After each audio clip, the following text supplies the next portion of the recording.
Willkommen, bienvenue, and welcome back to the modding of Isaac with Lyte. With every new day, there are new insights into the API. So some of the things that we covered in yesterday's episode aren't actually the right way to do things. I try to inform you as best I can, and they do work, but they're not the best way. There are better ways and more intended ways of doing these sorts of things. So it is important that you watch that 50-minute episode, but some of the coding things can be done better. And that's the nature of learning to code. You learn better ways of doing things as you go. But there are certain parts of that video that I will not be covering again in this one, like changing the colors in GIMP. And I won't focus quite as much on writing the XML. We'll do a little bit, but there are a lot of things that I've pre-baked for this episode that I'll just toss in, I'll copy and paste, I'll add it in to get it moving a little faster so we don't have another 50-minute episode. But let's launch right in. We're doing some passive items with stat changes. And that, there's been an update to the API itself to fix how that's done. Thank goodness. At least partially. Some of it's still weird, but let's take a look. If we come in here, we've got our lorem ipsum mod, where I just pre-baked the stuff to make sure it all works. We'll start it up as Isaac. And so Isaac starts with a little bag that looks a little like blood bag, but it's green like Mountain Dew. And you'll notice I have 5 luck instead of 0. If we come into this corner and we fire, our tears drop right at the corner of that door. But if we pick up our fancy little glucose strip, we're moving a little quicker, and our tears now fall significantly further away. Okay, let's pick up this middle one, saline drip. It's a little salty. And we're firing our tears a bit quicker now. Okay, pick up this suspicious looking drip. Damage up. Pick up this guy, potassium. Smells like bananas. Our shot speed is up, and this last one is the coup de grace. Helium. A little bit fizzy. Leads to you flying. Now, it doesn't give you the tears necessary to fire while flying over rocks, but it does make you fly. It doesn't give you wings. It's not Red Bull, but you do actually go over the rocks. If you want to look like you're flying, that's a whole other episode. But also, if we come in here as Maggie, we don't start with the dewy drip, because we actually made it character specific which of the modded items we start with. And that's going to be handy once we all figure out how to make completely new characters. That's still a bit of a mystery. We can make one, we can have it work, but we don't know how to actually get the art to show up properly. As a community, as far as I know, I can't keep up with everything that's going on, but I imagine that would have been a huge announcement if someone had cracked that. But that's enough showing it off. Let's get to making it. So what we're going to do is we're going to switch back over to, oops. Once again, I keep hitting the mute my music button instead of the switch it over to my desktop button. So there are a lot of pre-baked things. We're going to skip over making the images. We're just going to go straight into making the mod. We're going to modify the XML, and we're going to get going. And over here, we've got lorem ipsum, so we can get the content we need pretty darn quick. So if at any point I'm going too fast, and I just drop something and you're like, oh, wait! Pause the video.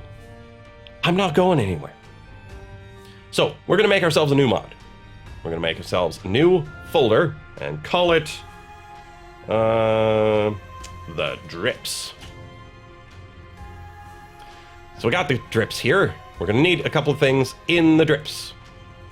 We're definitely going to need resources, because that's where we're going to be keeping our images. So in there, might as well make a new folder, GFX, for holding our graphical effects, and then make another folder for our items. And then inside of our items, after a long walk, we make our collectibles. Long walk down to get there, but this is where we're going to store our images. Which images? The pictures of our drips. And you just drag it, and then for me, I hold Control to copy instead of just move. And there we go. We've got all 7 of the drips ready to go. 6? 6. I had a 4th one, and I decided to give it the axe. It just didn't make any sense. So there are only 6 drips. Okay, so that's all we need in the way of resources. There are no more resources. What we need here is our good friend main.lua. Yes, change that extension. We need our content folder. This is where we add new things. So if you wanted to add a new character, you add players.xml to this content folder. Now, it won't do anything with the art properly, but it will make a slot for the new character. So if you want to add them in and just have them be invisible on the menu, here's where you do it. But for this episode, we're going to make ourselves a new items.xml, just like we did last episode. And like at last episode, we're going to go inside there and we're going to add a bit of XML. And so we start out right-facing Gator, items. And then we tell it about the items. GFX root, again, GFX/items, just as it was last time. Version equals 1, just like it was last time. And then every tag has to be closed, whether immediately or sometime later. So we've now made a box for all of our items. Might as well put an item into it, eh? Passive. We're making a passive item once again, and just like last episode, I said this next one is crucial. Crucial. If you don't put anything in the cache attribute for this tag, your abilities will not change. You have to put it in here for it to actually try to process the cache. So, if you don't, you'll end up getting an effect like the Lord of the Pit, where you don't get the speed up until you pick up another speed up, or a speed down even, because it doesn't update the cache properly to change your speed. So this first item is the saline drip. Now the saline drip gives you tears up, which you'd think you would cache fire delay or tear rate or something having to do with tears, but that's not true.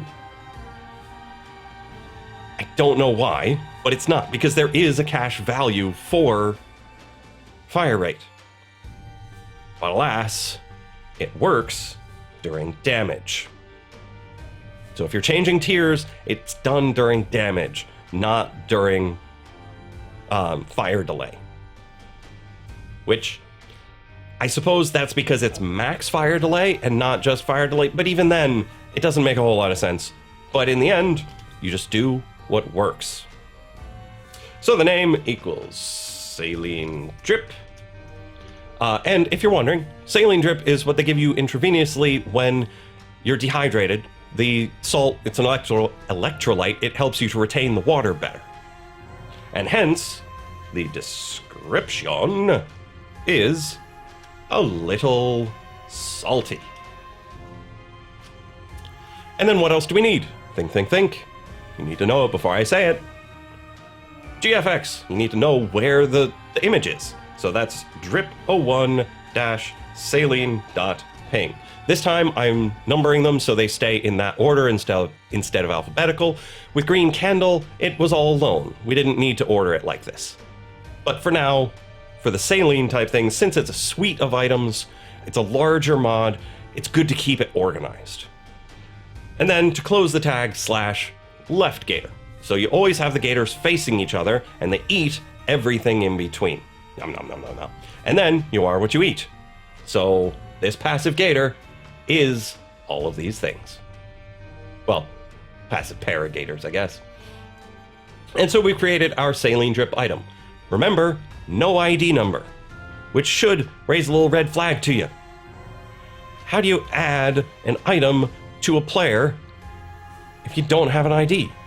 Because previously adding a start item to a character was you go into players.xml and just put a number in for their starting items.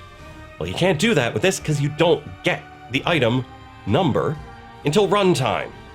It works a whole other way. Just remember that. So we've added our item.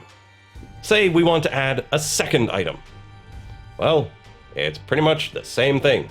You just take a passive item, and then you change the cache to be what you want to cache. We're going to go with shot speed this time. You change the name of the drip. Which one was the shot speed drip? That was the one that smelled like bananas, so potassium drip. Bananas are high in potassium, that's why they sometimes call the potassium drips banana bags. But it's still a potassium salt. It's still kind of for dehydration, but if you're low on potassium for some other reason, it helps with that too. If there are any nurses or doctors out there that want to fill everyone in on exactly how and why you use banana bag, feel free. I'm not an expert on the subject. I am neither a nurse nor a doctor. And so, we've got shot speed, potassium, smells like bananas, drip 2, potassium.ping. It's always important to make sure you changed everything you meant to, and didn't change anything you didn't. And from here, the other 4, it's just a matter of typing and typing and typing and typing. So to save you from watching me type, I'm going to copy and paste the remaining 4, and then explain some of the things that go on. So we've got speed and range for glucose, because I want to demonstrate what happens when you upgrade more than one stat at a time. So you've got glucose drip, glucose image, description is sweet because glucose is sugar, and it upgrades both speed and range. Now, range is not actually its own stat, it's a combination of several. We'll cover that later. For luck, we have the Dewy drip. It's a very Mountain Dew looking color, and it's Cupid's companion, because Cupid's arrow makes Dorito-shaped tears, and you could probably fill in the rest. Then, cache flying. You've got a helium drip that's somewhat fizzy. Fizzy lifting drink makes you fly. And then the last one is the suspicious drip. I call it sludge.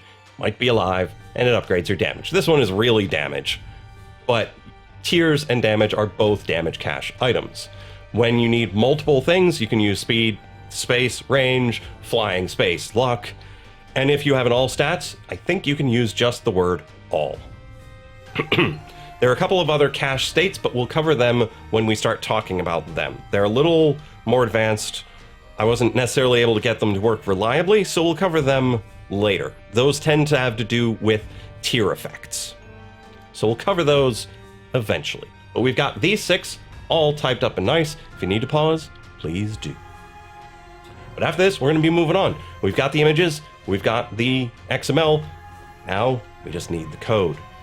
just need the code. But yeah, we just need the code. So we come back in, and let's grab ourselves some stuff. So we go back into the drips, we go into main.lua, and we're here again with a whole bunch of empty space. We're going to do things a little differently this time.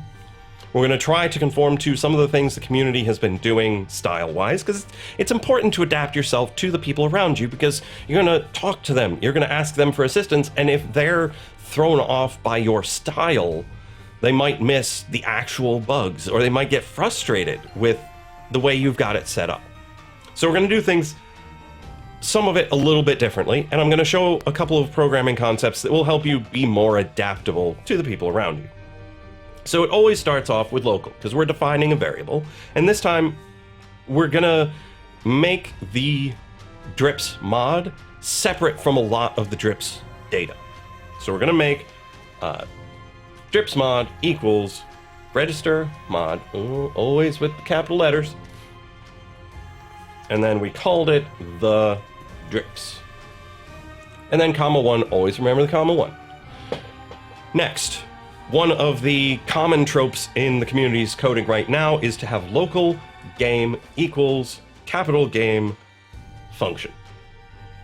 So instead of asking the game through this for the number of players, for player number 0, player number 1, the room entities, we're going to make a variable that just holds that. Because it's kind of annoying to look at a string of things that look like functions, and none of them look like objects. None of them look like variables. They act that way, but it's just mildly frustrating. So we're going to have local game equals game, just for good measure. Then there's a piece of information that is constant that we're going to need later. We're going to define it now. And that's the minimum tier delay. So local min tier delay. And that minimum tier delay is 5. That's what you know of as the tier cap. That's as low as your tier delay can go, or how high your tiers can go, without a weird item, like soy milk. There are a couple of other ones that defy the tier cap, but they do it by going below the min tier delay of 5. As a modder, you can go blazing past that as quick as can be. But we don't want to. We want to be good, responsible members of the community, and if we have a normal tiers item that should do normal tiers things, we shouldn't make it such that it can break the normal rules. Good, responsible citizens. We got this so far. We've registered our mod, we've given ourselves a little helper variable, and we've given ourselves a constant. This never changes, that's why I put it in all caps. That's a style thing. The program doesn't care. You could make this A. You could make it Z. You can make it whatever you want, but for the sake of human readability, we made it min tier delay because you know what that means, and we made it all caps such that people know it's not going to change. Okay? So next up, we need to get our items. Just like that last time, we need to use Isaac get item ID by name. But since we've got a suite of items, we might as well store them as such. So we're going to make a new variable called drip ID. This is going to hold the identification numbers of all of our various drips. And then we're going to put in some curly braces. If you don't know where to find the curly braces, they're above the square brackets. Now, what people call these various things changes everywhere you go. I call them curly braces, and the square ones brackets, and I call these parentheses. But some people call all of them brackets.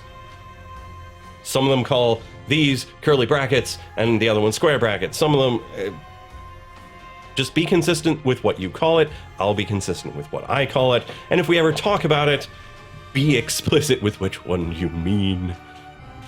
Okay, so we've got our drip ID. What we're making here is a table. It stores several variables in a row. Remember the table last time with the entities in it? Well, this time we're going to just fill it with our items. So saline equals Isaac dot get item ID by name, and then saline drip. So why is it capitalized? Never going to change. Each time you run Isaac, this ID number will be identical, and during the time that it's running, it is never going to change. So dripid.saline, oh, I should probably tell you, if you want to get this value, you use dripid.saline. So you reference it using this little period here. Sort of like you did with Isaac.getItem by ID name.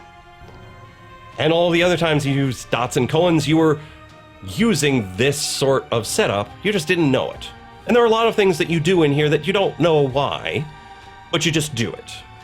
And as you go along, you learn why you do it. It helps, eventually, just for wrapping your head around it, and that's part of why certain people have a clearer aptitude for this than others, because they've done this sort of thing before in other languages, or even in this one. And so they know a little more about the why, and they can see what's happening just a tiny bit better. And so we've got saline, and then, oops, we're going to need all of the others. So you put a comma, and that breaks this entry and starts up with the next ones. And I'm just going to paste them in because there are a lot of things here, and you don't need to watch me type them because they're all the same. You have a capitalized version of the name, equals. When it's just one equals, you're assigning it. You're putting this in here. If there's two equals signs, so you're asking drip equals drip ID dot saline. When you use two of them, you're asking a question. You're asking, are these two things equal? When you use one, you're going make these two things equal. And it has precedence from the right to the left. So everything on the right gets put into the thing on the left. I wasn't explicit about that. It's just one of those things that I don't think about anymore. But 2, ask a question. 1, establishes truth. So if it starts acting weird, it might be because you used an if statement and were asking about truth, but actually set the truth instead. So there we have our drip ID numbers. Anytime we reference the item, that's what we use. Pardon the cough, still not quite gone. So we know what the items are. We're going to make a couple more tables just so you get used to seeing what they are, how they work. So what other tables do we need? Well, we need to know whether or not they have the drip. I know, you're thinking, just ask the game knows. Well, there's a problem with that. Like we did with Green Candle, the game will know but won't tell us right when they got it. So we have to be keeping an eye out for the exact moment they got it. So that's what this is for.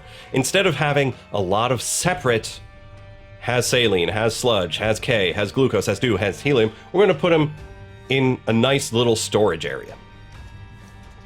And we initialize it to false. Because by default, nobody has anything.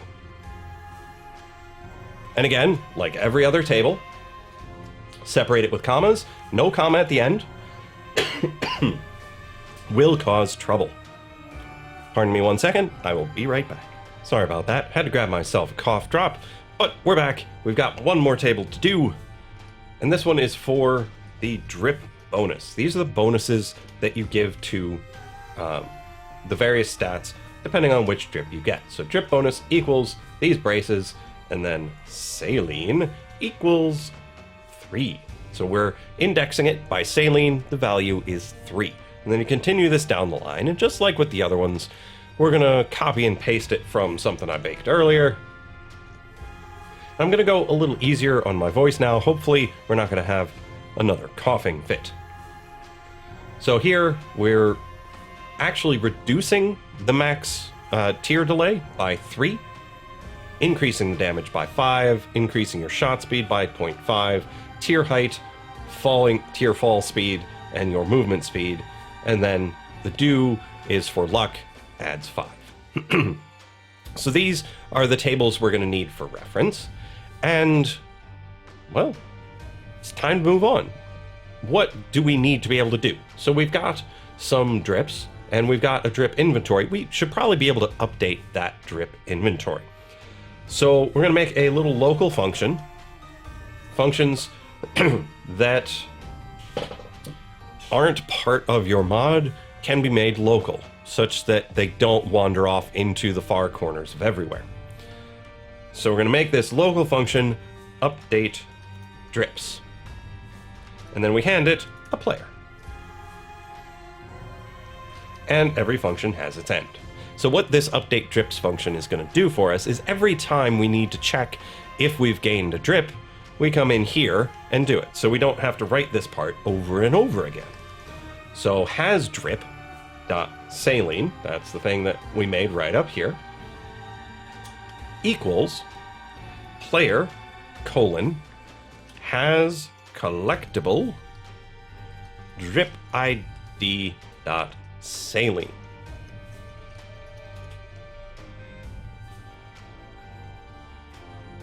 Okay? So, oh, Haas. Those are the sorts of things that lead it to looking old on your menu. Syntax errors like that, referencing null things, cause serious problems. And then we copy this, and we paste it down 6 times. I'm going to do it this time just so you can see my process. So, saline, sludge, K, glucose. Oh, that's not what we wanted. Dew, and helium. Now they don't have to be in the same order that you did everywhere else. You can do it in whatever order you like. And then you come over to this side. This one's all caps, so you can actually hit the caps lock. And you make sure they match. Sludge. Ooh. Have it there. Hit the shift for me. K. Glucose. Do. And helium. You just make sure they match all the various other things that you've done. And so this takes the player, checks if they have the collectible, and if they do, you update your inventory. Now this one is not for when checking to make the upgrades. This is for after that, to put it into your actual inventory, but it's also when you start a run, you want to set it up like this. So since you do it twice, you don't want to copy and paste the code itself, you make yourself a nice little function. That's the main purpose of functions, is to encapsulate single things that you need to do multiple times. So what's next? Well, we could work on changing the stats themselves, or we could work on checking whether they have the item. Well, I think it's a little more important to check that they have the items. So the next thing we're going to make is... Ooh, take the caps lock off. So we're going to make an event function like we've done several times before for the callbacks. So you look up at the top, make sure you know what your mod is called. Drips mod. And then once again, use a colon.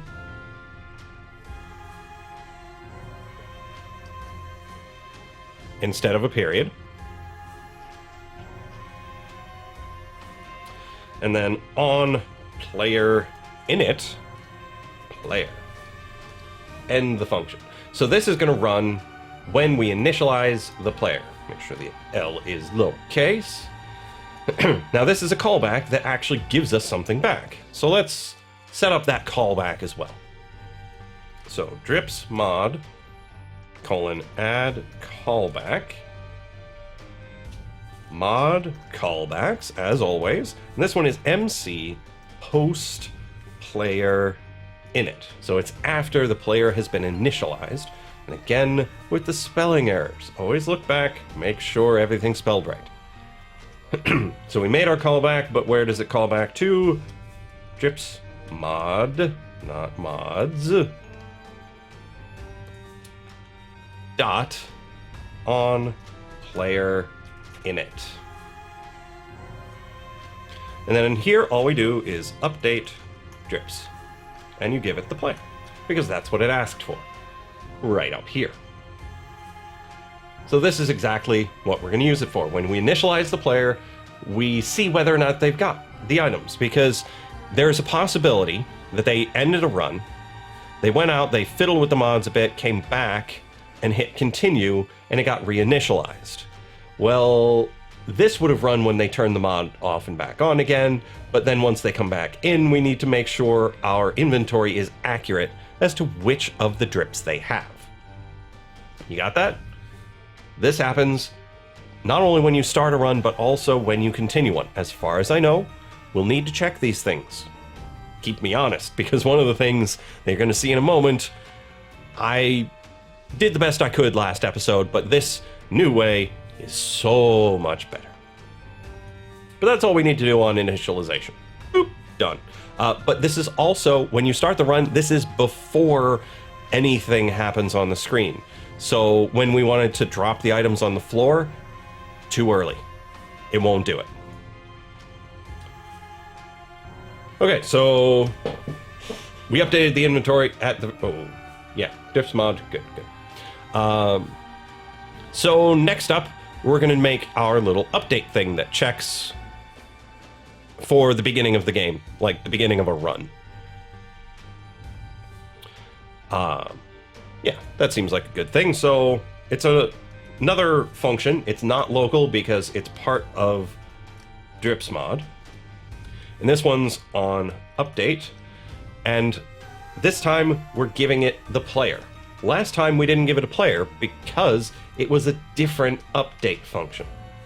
And you know, this file is lacking a bit in the way of comments. When the run starts or continues. Add a couple of extra comments here and there. When passive effects should update.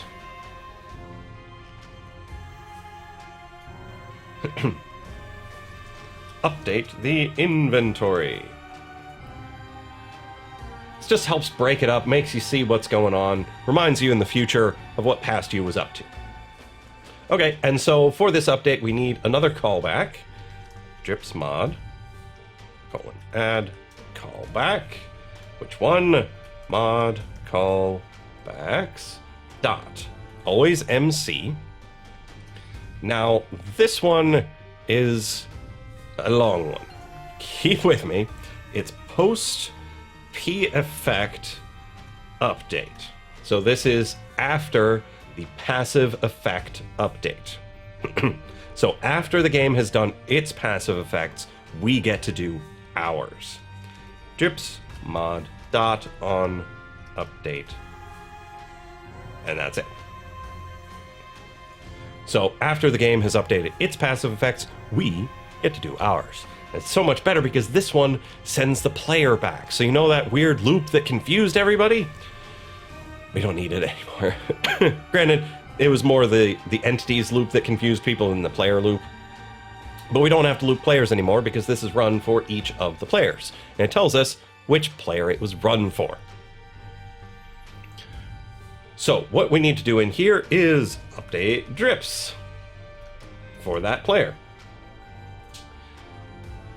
Every time we update something, we check whether or not they have picked one up, because there's no callback for, hey, you just picked up an item. There's NPC update, which is not you. Post update, no arguments. Post render, no arguments. Use item is only for our personal active items for when they get used. P effect update is just the player. It doesn't tell you if they picked something up. Use card, again, no. Familiar updates only works with familiars. Evaluate cache is great, we'll use it later, but it doesn't do what we need for random items that you pick up. Like if you picked up an active item, it doesn't see it, necessarily. Post player init gives you the player, but doesn't tell you when something was picked up. Use pill, and nope, and take damage. That's all we've got. Those are the only callbacks we have. At least that are in the documentation. So we make do with what we've got. Now that's not the only thing that we're going to be doing in here. Because this is also where we're going to do the first frame work. So if, now we're just using regular little game this time, because we used big game with the parentheses up top. So just little game this time. Get frame count. So we figure out what frame we're on, and if it's 1, then we do stuff, and then we end. So what stuff did we want to do on the very first frame? Well, one thing is we're going to drop all of the items. We've done this several times, so I'm not going to show you all the details. I'm just going to show you that what we're doing is we are spawning a pickup that's a collectible, and then we give the item IDs, the location, its speed, and what spawned it. We do it 5 times because that's how many things we spawned. But there was an extra thing that we did on frame 1. We gave the item to just Isaac. So if player get name, so you ask the player, hey, what's your name? Equals 2 equal signs, Isaac. Then we do stuff, and then we end. So we ask the player, hey, what's your name? If it's Isaac, then we give them the do bag. Player, add collectible. If we spell it right, it'll work better. Drip ID dot do, comma. Now this one, we're going to have to check the fancy documentation for the details of this. So under Entity Player, I know you can't see it right now, it's on my other screen. But when you add a collectible, there are 2 extra parameters that you send on in that are charge and add consumables. So it's a passive item, so the charge doesn't matter. And then, do we want to add consumables? Sure, why not? It doesn't matter for the do, but if it were green candle, then it would matter. Probably. Again, we're not sure of all of the details of this. I haven't necessarily tested it myself. If you want to know, try around. Try different items, try trues and falses, see what happens. It's all about experimentation here.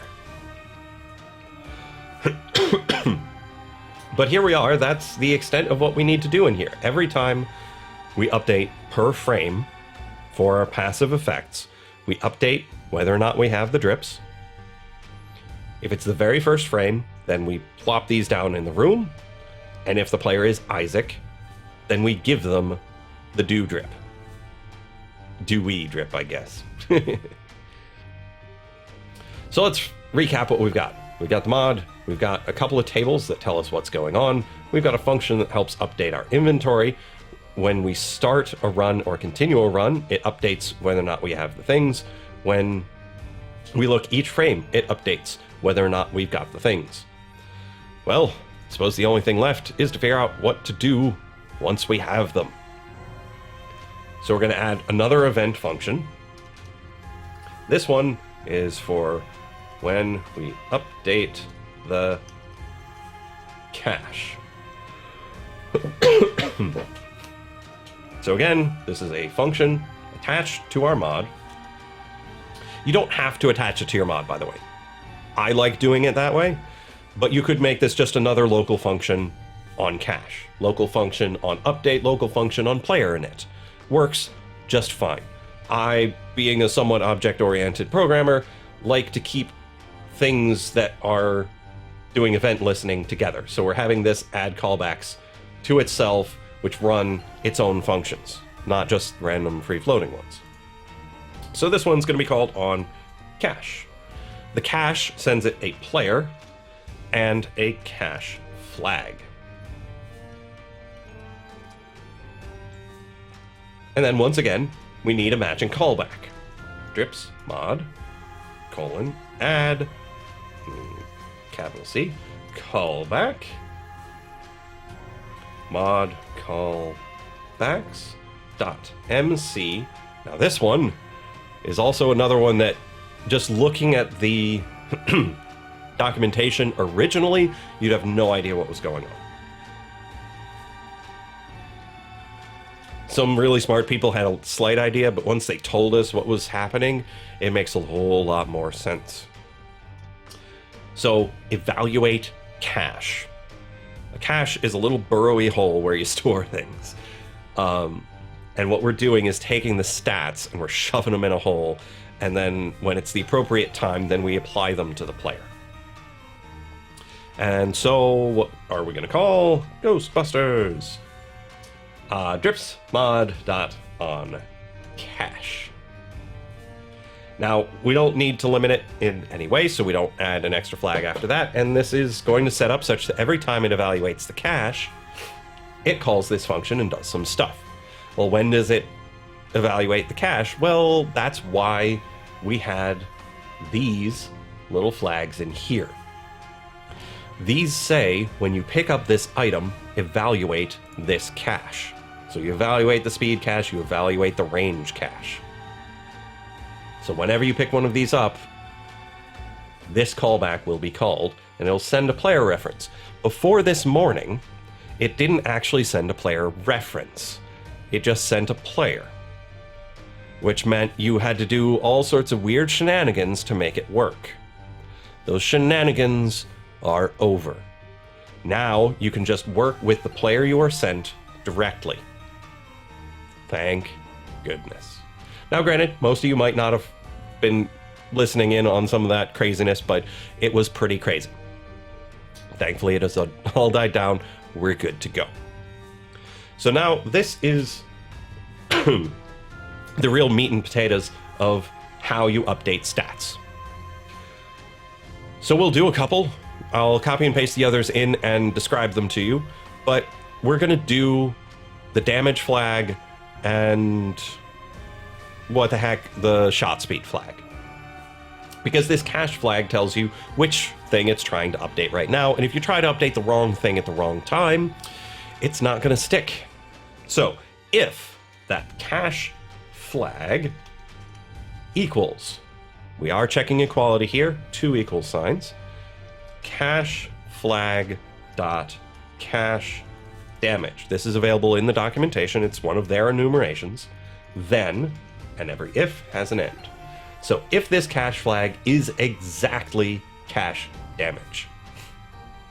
Now, the reason I use the lowercase c is because I don't want it to be the same as this cache flag. We don't want to be doing weird conflicty type things between our cache flag and their cache flag. So I use the camel case since they use Pascal. Okay? So if we have the right flag, we're going to update the damage and the tiers, because the tiers are done here too. Let's do the tiers first, because they're more interesting. So, if player has, capital H, collectible, always remember the Pascal case, drip ID dot saline. So the player has just picked up saline. And by just picked up, we mean and not has drip dot saline. Then every if has an end. So you're probably wondering, but we've been updating the inventory. Every frame. Every single frame we've been updating that. Why would we have it but not have it? Well, it's because the cache is evaluated before this P effect and before the post update. The cache is evaluated first. And so we can have a situation where they have it, but we don't know they have it. And you might be wondering, well, why don't you just update it in here? We'll cover that in a second. But it is vitally important that we don't do the updates here in the cache of whether or not we have the item. I'll just let you know, suspense keeps you around. So what happens if this is true? Well, then we update the fire delay. So player dot max fire delay equals player dot max fire delay minus drip bonus saline. So that saline bonus we set up top is subtracted from max fire delay and then set into the max fire delay. So we take what it is, subtract something, and that's what it becomes. Now, the astute among you might remember something I said earlier regarding soy milk.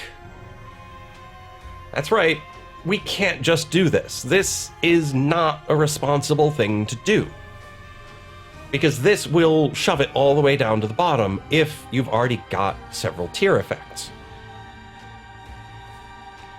And so, well, you don't really want that to happen. So what we're going to do is instead, we're going to check a couple more values and see whether or not that's the right thing to do. Because this is the right thing to do if the player's max fire delay is greater than or equal to the minimum tier delay plus drip bonus dot saline. Then you do this, and every if has an end. So, if subtracting your drip bonus doesn't take it below the minimum tier delay, then you're okay. You're okay to do this. At worst, you'll be at the tier cap. But now we'll learn a little bit something else. ifs aren't just for ifs and thens, you've also got elses. If that first thing fails, if you don't have room to do this, you evaluate something else. It could just be a thing where you're like, or else do this other thing. But you can also add another condition with an else if. So we have another if. Player dot max fire delay is greater than the min tier delay. Then, and you keep the same end because these are all one compound statement. So what is this looking at? Well, if you're already above the tier cap, like below the tier cap, I guess, if you're thinking in that direction. So if you don't have soy milk, that's what I'm saying. If you don't have soy milk, then you just put the player at the cap. Because they're too close to just set it directly. Min tier delay. I suppose I should call this min fire delay, shouldn't I?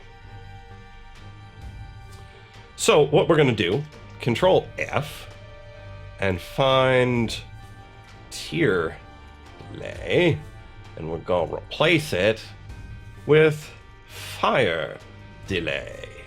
Replace all! Kabam. Oh no, it tried to find the whole word.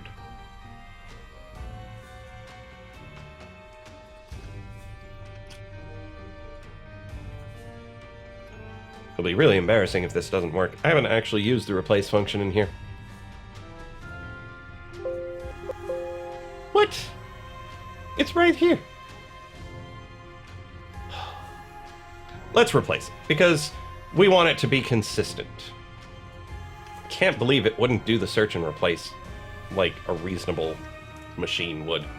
So, min fire delay, min fire delay, min fire delay. And the only other place we have min fire delay is up here. We want to use the right words such that we don't get in our mind tier delay.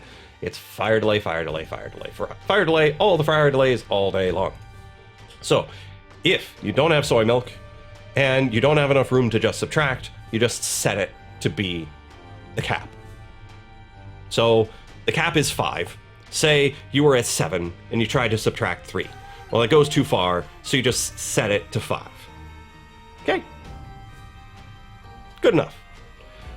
So that's what we do if we have saline. What else is working during the damage flag? Well, sludge.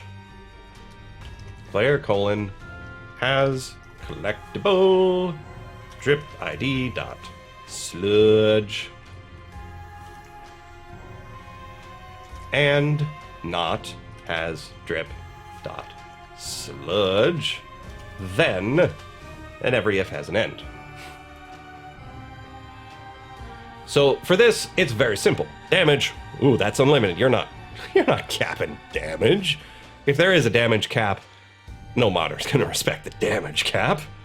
Player dot damage equals player dot damage plus drip bonus dot sludge.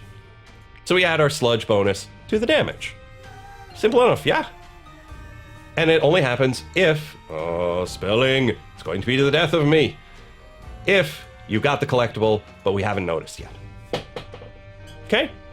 I think that's enough for the typing it out. I'm gonna copy and paste the rest of them in, and we're gonna work through them and see what's going on, and if any of them are weird. So, we've got the shot speed cache. Cache flag equals cache flag shot speed. If you've got potassium, but you haven't noticed yet, their shot speed equals their shot speed plus your bonus. All of these are going to follow the same sort of pattern. When we have the range flag, and you've got glucose, but you didn't notice, your tier height is your tier height plus the glucose tier height bonus. Your fall speed is fall speed, and the glucose fall speed bonus. Yeah. All following the same sort of pattern. And then cache speed has glucose, but haven't noticed yet, adds, so we have move speed, plus drip bonus, glucose speed. Oh, this runs a little weird because, well, we've got one item, but two equality checks. You can't be both of these at the same time. And cache flag isn't a table. It's not a table that holds all of the different flags that are sent. Each cache evaluation happens separately. I don't know the order in which they're evaluated. I'll check on that eventually. But when you pick up glucose, one of the two is evaluated, and the other one is then evaluated. So, like I was saying before, why don't you just set whether or not you have it in here? It'll save everybody a whole bunch of heartache. You only have to check it that once. Well, the problem is glucose triggers twice. And if this one happened first, then you'd think you had it over here. And if you don't keep the inventory, every time you update the cache, you'll get this bonus again and again and again and again. Which could be fun, but is not appropriate. So that's why I've done it the way I have. There are probably other ways to do it. And if they update the API to include a item pickup callback, most of this is going to be irrelevant. Because then we'll have one event when you pick up the item, and then this will be triggered after it, and everything will be beautiful. I think. Okay, then for the do, it's luck, player.luck. And then for flying, you just set player.canFly equals true. It's quite simple, but you have to do it at the right time. If you're in an evaluate cache thing that isn't the appropriate one, it won't stick. And if you try to set it anywhere other than during this cache evaluation, it won't stick. So you have to do it at the right time. And you could save all these things up and then evaluate them all at once. But it's hard to do some of those things having to do with when you pick up an item, because this is what happens first. Out of all the things I've tried, evaluating the cache happens before everything else. But that's pretty much all we've got for this mod. We're probably going to want to take another trip through to make sure everything is spelled right, everything's in the right place. But this cache part is what's most important. Cache flag equaling a particular enumeration, and knowing which thing you can update during any given cache period. And the fact that they're done in sequence, not all at once. I was thinking at first, given the way the flagging is done, that they were simultaneous and you could use binary ands and ors, but it's not true. It's not the way it works. Okay, so let's just do a quick little run through, make sure everything appears to be spelled correctly, and if it's not, I get to show you how debugging works. Okay, so these are looking okay. L's in the right places. All the I's are I's and not A's. Okay, everything's looking pretty good so far. Callbacks I tend to misspell, and you can know which words you tend to misspell, and you can look at the ways you would tend to misspell them. I like putting S's on the ends of mod. I love putting the L in the wrong place. I'm not so bad about putting A's where there should be I's in collectible, but it looks pretty good. It really does. So I think it might be ready to test.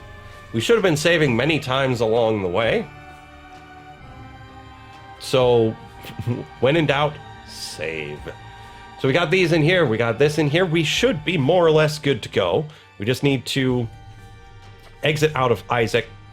Oh, right, it has been rebooted since I started the episode. So let's switch back on over to Isaac. Activate the drips. And you can always just go right back in. If you had a syntax error, it would already say old at this point. Before you even start a run, it's already tried to process the code and make sure it's good. So let's start up Isaac. Oh no! Something's gone wrong! Did you notice what it was? I didn't notice what it was, but it's a good opportunity. So we come back here and we go, okay, so something didn't happen, but it didn't crash completely. So most likely we either have a logic error or something didn't quite get typed the way it should. So what we're going to do is we're going to navigate to our log file. So if you missed that, it's in Documents, My Games, Afterbirth Plus, log.txt. And so you got this big long thing. I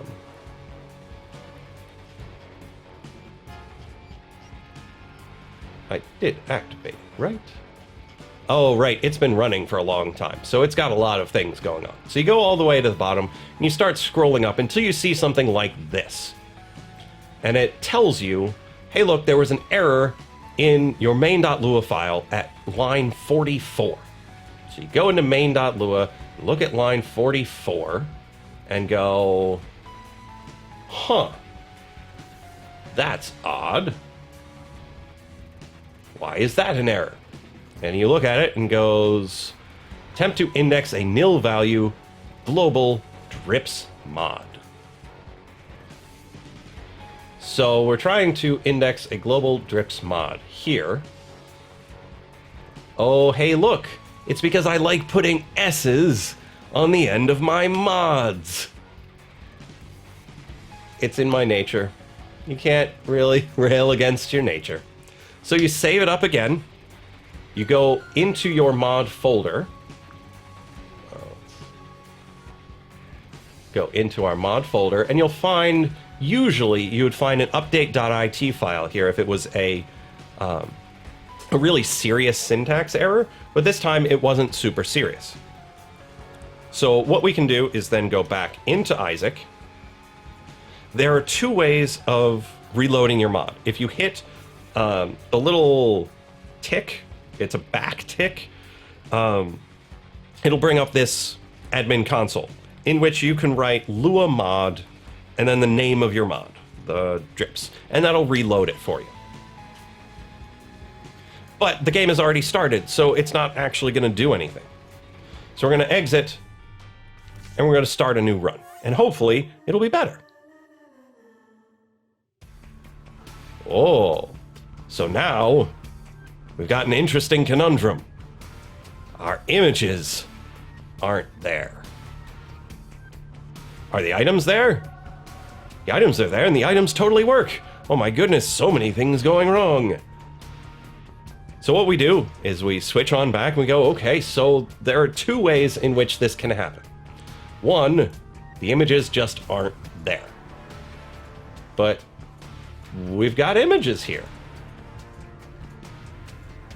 Okay, so then what's the problem? Well, there's more than one place in which cats are skinned. We've also got this here.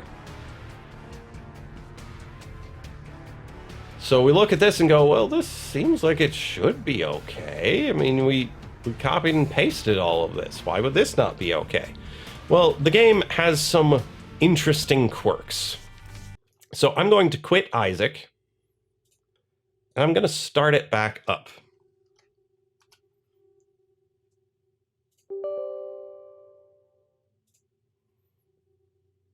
Because it might not have loaded the images properly.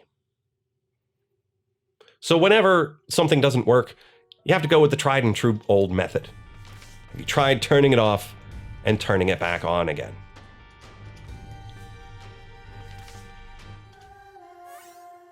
And this is important stuff for you to learn too, because sometimes things don't work for me either.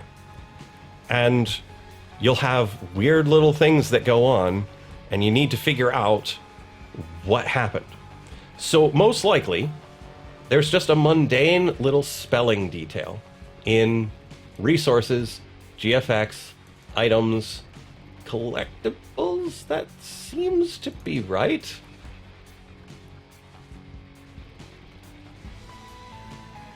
And if you're having serious doubts, check something that does in fact work. Resources, GFX, items, collectibles, all of these. And so you can get another window open and go, well, let's try remove any doubts. You just take this and you overwrite this.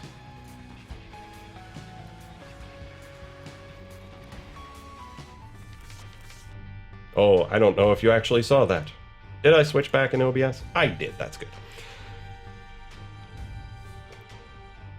And then we're going to exit out of Isaac and start it again because, well, we need to load assets. And when you're loading assets, it's generally better to leave and come back rather than try to load them while you're already there. It should work.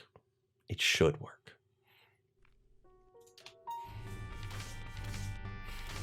And I always like toggling the mod here, even though you don't have to.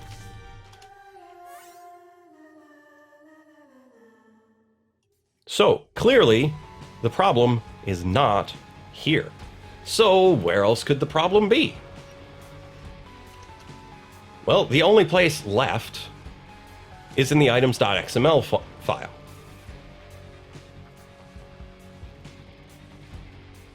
Ah.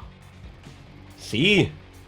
The log file tells us we need an extra slash here. It's always the mundane little details. If you've read any of my YouTube comments on this series, I always say that because it's so true. A tiny little insignificant detail takes you from no images to all the images. We've got 5 luck, we've got decent this, we pick up the various things, we've added speed, we've added tears, we've added damage, smells like bananas, and we've got flight, such that when we walk in here, we don't take damage on the way in.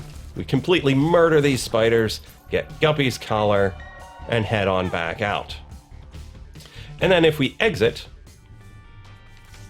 and start as Maggie, we shouldn't start with the dewy drip. We just have these sitting here waiting for us. So not only did you learn about how to modify your stats with a passive item, you also got a little tutorial in troubleshooting, because these are the sorts of problems that are going to happen to you. They still happen to me. And I've got a big old script here that I've worked out how it works, and even just trying to get it across to you, it doesn't necessarily go 100% right. So that's the process you go through. What went wrong? What could have caused it? And let's eliminate each of the potential causes until whatever's left has to be the truth. You gotta be Sherlock about this sort of stuff. Sleuth around until you find the answer. And I'd recommend sleuthing before you go around asking, because programmers as a whole are a rather solitary bunch. They love doing things, they do have friends, they do play games, but they don't necessarily want to answer a bunch of questions that seem completely trivial to them. I love answering trivial questions, but if you want to get along with the modding community as a whole, programmers are part of the modding community, and they don't like being asked questions that you could just Google. So, root around first, Google second. There's plenty of references in text form on the Modding of Isaac subreddit. There's the Discords when you get absolutely flustered and can't do anything. But try to leave those open, because that's where the real dialogue is happening as we're figuring this stuff out. And if it gets too overrun with questions that are better served you asking yourself, it'll slow the progress of modding as a whole. So if you can, try to sleuth it out yourself first. Google it second, check Reddit third. Stack Overflow might eventually get you there, but hold off on that for a while. And then come ask me. I'm always happy to answer questions. But again, prioritize that down the list. And then after that, you can head over to the other Discords. And if it's a really high-level question where you have no chance of figuring it out yourself, then you can contact some of the higher type folk. But it doesn't matter if you check the spelling 5 times. Check it a 6th time. Check it a 7th time. Because sometimes it's like that. It's like that tiny... Oh. Did I not actually put you into Isaac for these things? I'm sorry if I wasn't in Isaac for that.